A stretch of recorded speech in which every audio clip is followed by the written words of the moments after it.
امام غزالی کی روایت ہے جس کا خامد بدتمیز ہو، اکثر تو خامد ہی ہوتے ہیں، بد زبانی بھی ہوتی ہے، بدتمیزی بھی ہوتی ہے، عورتیں بھی ہوتی ہیں، کم ہوتی ہیں، مرد زیادہ ہوتے ہیں۔ جس کا خامد بدتمیز ہو اور عورت صبر کر جائے تو اسے وہ اجر ملے گا جو فرعون کی بیوی حضرت آسیہ کو ملا تھا، فرعون کی زوجیت۔ جس کی بیوی بدتمیز ہو اور خامد صبر کر جائے تو اس خامد کو وہ اجر ملے گا جو لوط علیہ السلام اور نوح علیہ السلام کو ملا تھا کافر بیویوں کو برداشت کر کے۔ کیا مثال ہے! طلاق نہیں دی، نبھا کر کے دکھایا، طلاق نہیں، نبھا کر کے دکھایا۔ اگر باپ کو سمجھنا چاہتے ہو قرآن میں باپ کیسا ہونا چاہیے، قرآن نے ایک باپ کا ذکر کیا ہے کہ ایسا باپ پورے قرآن میں بیان نہیں ہوا، وہ ہے یعقوب علیہ السلام۔ جیسے یعقوب نے باپ بن کے دکھایا ہے، پوری امت کے لیے پیغام ہے۔ اگر اولاد نافرمان ہو جائے تو کیا کرو؟ گھر سے نکال دو، جائیداد سے آگ کر دو، لڑائیاں جھگڑے شروع کر دو؟ نہیں، صبر کرو۔ فصبر جمیل واللہ المستعان علی ما تصفون۔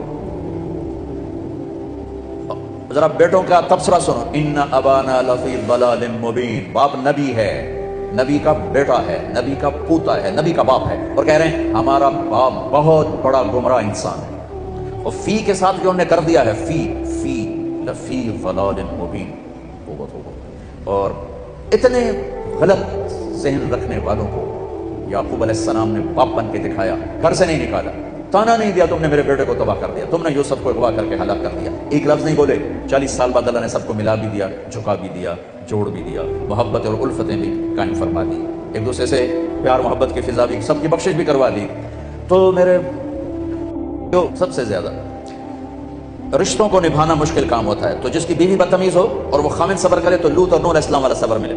اولاد نافرمان ہو جائے اور باپ صبر کر جائے اور حسن سلوک کو باقی رکھے تو امید ہے اللہ یعقوب علیہ السلام والا اجر عطا فرمائیں۔ بہت بڑے بزرگ ہیں، ان کی بیوی بڑی بدتمیز، ان کا ایک مرید ان کو ملنے آیا، وہ گئے ہوئے تھے جنگل، اس نے دروازے پر دستک دی کہ میرے پیر ہیں۔ وہ کہنے کہ تیرے پیر دی بھی ایسی تیسی کے نال تیری بھی ایسی تیسی، اور چنگیاں سلواتاں پڑھ سنائیں۔ اسے کہہ رہے بھی ایتی بڑی تو اندر ہی کام بگڑیا پیا۔ اس نے دائیں بائیں پوچھا میرا پیر کدھر ہے؟ انہوں نے کہا جنگل گئے تھے۔ وہ جنگل کو چل پڑا، آگے دیکھا تو وہ لکڑیاں کاٹ کے شیر پر لاد کے آ رہے تھے، شیر پر۔ تو وہ حیران ہو کر کہنے لگا پیر سائیں بیگم تک قابو آئی نہیں تو شیر کی میں قابو آ؟ وہ کہنے لگے میرا پتر اودیاں سہ سہ کے اللہ نے شیر میرے قابو کر دیتے، اودیاں سہ سہ کے رب ہے شیر میرے قابو کر دیتے۔ دیکھو بھائی یہ جنت نہیں ہے، یہ لڑائی جھگڑے کی جگہ ہے۔ صلح کرو، صلح کرو، صلح۔ بڑوں کا کام عام طور پر سسرالی معاشرہ تباہی پھیرتا ہے، صلح کا کردار ادا نہیں کرتا، آگ بھڑکاتا ہے۔ تو میں سب سے پاک گھر کی مثال دیتا ہوں، سب سے پاک جوڑا نبیوں کے بعد علی و فاطمہ۔ ہمارے نبی گھر میں آئے بیٹی کے تو اب تھوڑا غمگین بیٹھے، ہم نے کہا کیا ہوا؟ کہ میرا اور علی کا جھگڑا ہو گیا۔ کہ علی کدھر ہے؟ کہیں باہر نکل گئے۔ تو آپ نے خود علی کی تلاش میں نکل پڑے، یہ نہیں کہا میں بیٹی کا باپ ہوں، میں کیسے جاؤں داماد کے پاس؟ آپ خود چل پڑے تلاش کرنے۔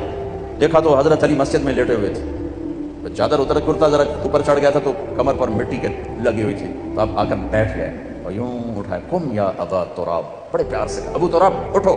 ابو تراب کا مطلب تھا مجھے پتہ چل چکا ہے تمہارا دونوں کا جھگڑا، لیکن تو مجھے ویسا ہی پیارا ہے جیسے پہلے پیارا تھا، یہ پیغام ہے ابو تراب میں۔ اب لائے گھر آئے اور یوں لیٹ گئے زمین پر ایسے لیٹ، ادھر حضرت علی کو لٹایا، ادھر حضرت فاطمہ کو لٹایا، حضرت علی کا ہاتھ پکڑا اور یہاں رکھا، یہاں فاطمہ کا ہاتھ پکڑا اور یہاں رکھا، ٹھیک ہو دیکھ رہے ہو؟ پھر اپنا ہاتھ فاطمہ کے ہاتھ پر رکھا، یہ علی کا ہاتھ پیٹ پر، یہ زہرا کا ہاتھ علی کے ہاتھ پر، اور یہ نبی کا ہاتھ بیٹی کے ہاتھ پر، ٹھیک ہو گیا؟ سمجھ میں آ گئی صورت؟ آپ نے کہا بولو دونوں ہماری صلح ہو گئی، دونوں بولو ہماری۔ نہیں پوچھا ہاں بھائی علی کیا مسئلہ ہے، ہاں بھائی فاطمہ کیا مسئلہ ہے، مسئلے پوچھنے والے ہو لڑائی پواتے آ جاتے ہیں، یاد رکھنا۔ اگر صلح کرانی ہو مسئلے نا ہاں بھائی کی گل ہے، تو دس بھائی کی گل، تو دس بھائی کی گل، تو دس بھائی کی گل ہے، وہ ڈھیر چوکھا جھگڑا پواتے آ جاتے ہیں، پہلے نالوں میں کم اگاں لگا جاتا ہے۔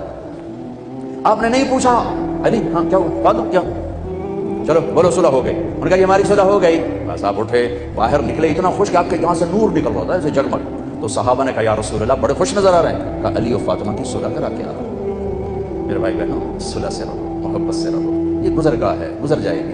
یہاں آئیڈیل لائف تلاش کرو گے نہیں ملے گی، گزارا ہی کرنا ہے، گزارا ہی کرنا ہے۔ ہاں اگر زندگی کو خوبصورت بنانا چاہتے ہو اپنے اخلاق اچھے